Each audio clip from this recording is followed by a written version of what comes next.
fire sign, Aries, Leo, and Sagittarius. Kumusta po kayo guys? Okay, sa fire sign, maraming salamat po sa walang sawang pagsubaybay sa ating mga reading. And kung kayo ay bago pa lang sa ating channel, mag-subscribe na po kayo guys.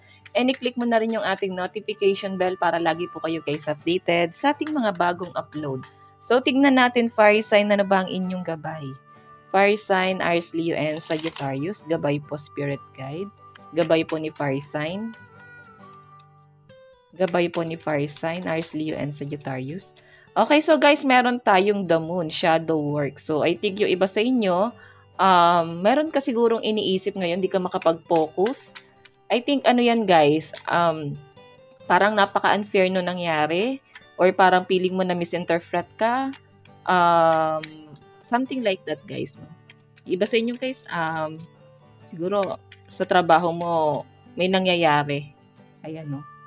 Di pa natatapos or meron kang tatapusin sana dito na maaring hindi guys matuloy-tuloy. Okay, hindi mo masimulan dito.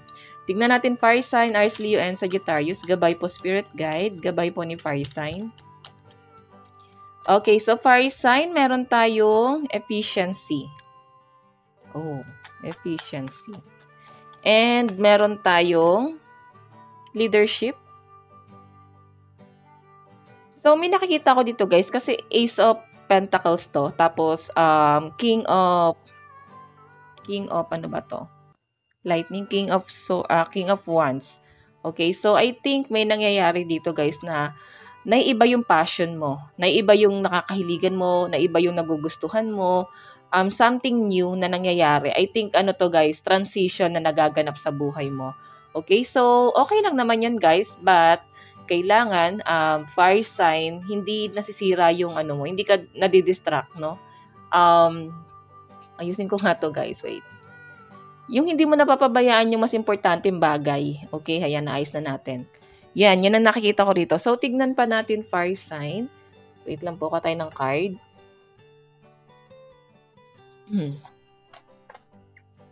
Fire sign, Aries, Leo, and Sagittarius.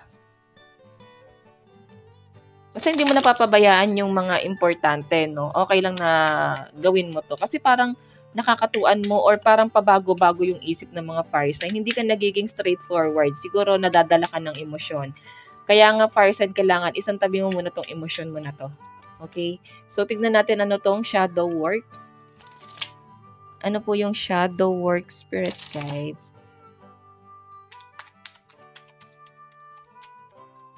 Meron tayong Ace of Pentacles. Tignan mo, mas iniisip mo dito yung nakakabuti. Pero kasi yung tinitignan mo dito, hindi ibang tao. So, maaari yung mga ginagawa mo ngayon ay parang bumalik ka sa realidad. Na parang, okay, hindi tayo kailangan magpa-apekto dito sa bagay na to.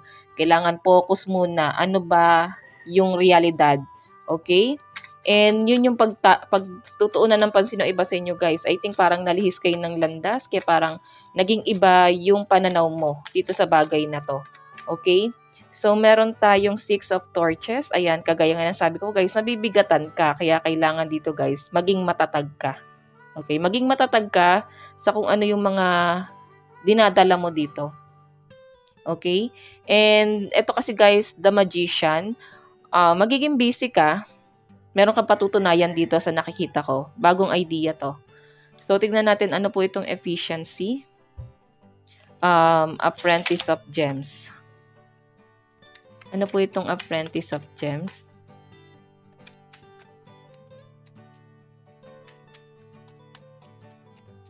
Meron po tayong Princess of Cups. Meron tayong Three of Cups.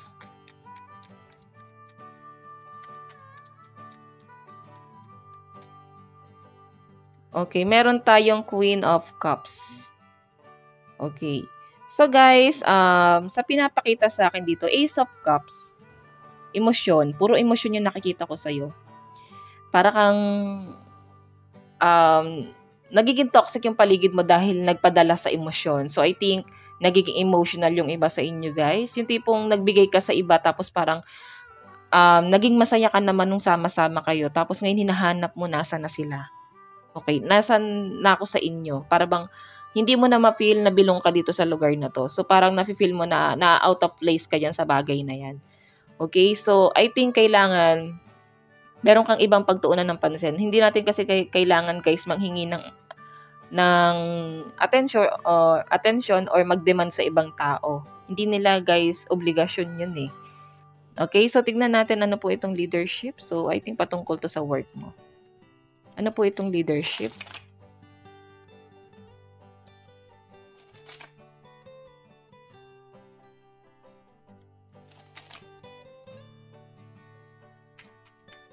Ano po yung leadership?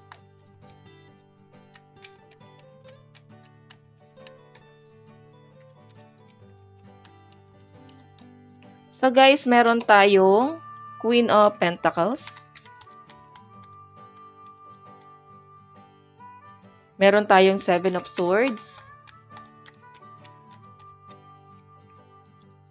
Ang hirap nitong role na ginagampanan mo. Parang feeling mo napakabigat na obligasyon ito para sa'yo. Tignan mo ha, Queen of Pentacles, maayos ang dali ng pera ng mga fire sign. Nakikita ko sa'yo na para bang may tinatabi ka dito na parang alas. Hindi mo siya bibitawan unless kailangan. Okay? So, kung ano man tong huling alas mo na to, hawakan mo lang yan, no? Kasi may mga regret ako nakikita dito, guys. So, tama yung ginagawa mo. Kaya pala leadership yan, guys. Nagpapaka-matured ang mga fire sign dito. So, tignan natin, guys, pagdating sa love life mo. Sa love life naman po ni fire sign, Aries, Leo, and Sagittarius.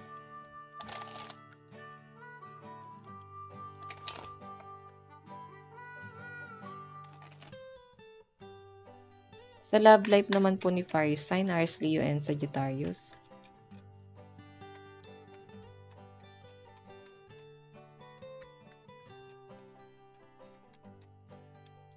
So guys, meron tayong 9 of Wands. Okay, ang dami. Love life po ni fire sign.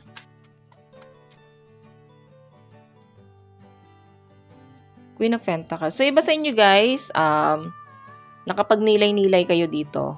Oo. May partnership kasi guys. So, ibig sabihin, yung iba rito maaaring single, ang hinahanap nyo dito is someone na makakatuwang mo or someone na mas hihigit sa'yo. Kasi ikaw maayos na yung pera ng mga fire sign, matalino kayo dito. Queen of Pentacles, ang gusto mo lang talaga, someone na mas marunong pa sa'yo. Kaya kang i-build. Okay, so nakita ko maraming tukso sa paligid mo, fire sign. Ayan.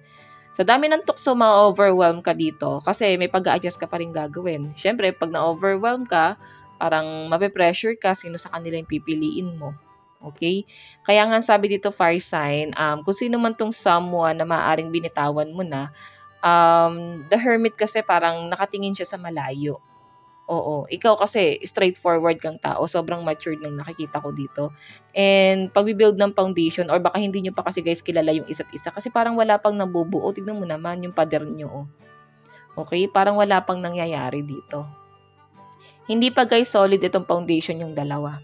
So, tingnan natin ang inyong love advice. Fire sign, Aries, Leo, and Sagittarius. Wait lang po. Okay, so meron tayong power. The power of love is like a magnet drawing soul together. Diba? Tested. Mukhang merong isa dito guys, tinatry ka. Oo, tinetest ka. Meron tayong new love. So, may new person na paparating kay fire sign. Love yourself first. So, mahalin mo daw muna yung sarili mo. Okay? Ayan. Love yourself first muna. And tignan pa natin, advice. Fire sign, Aries, Leo, and Sagittarius. Meron po tayong imagination. Draw from the well of your own capabilities. So, ayan. Dami mong iniisip ngayon dito. Puro pagpaplano ang nasa isip ng mga fire sign ngayon. Okay? So, fire sign, ito lang naman po ang inyong reading hanggang sa muli. God bless and love you all. Thank you!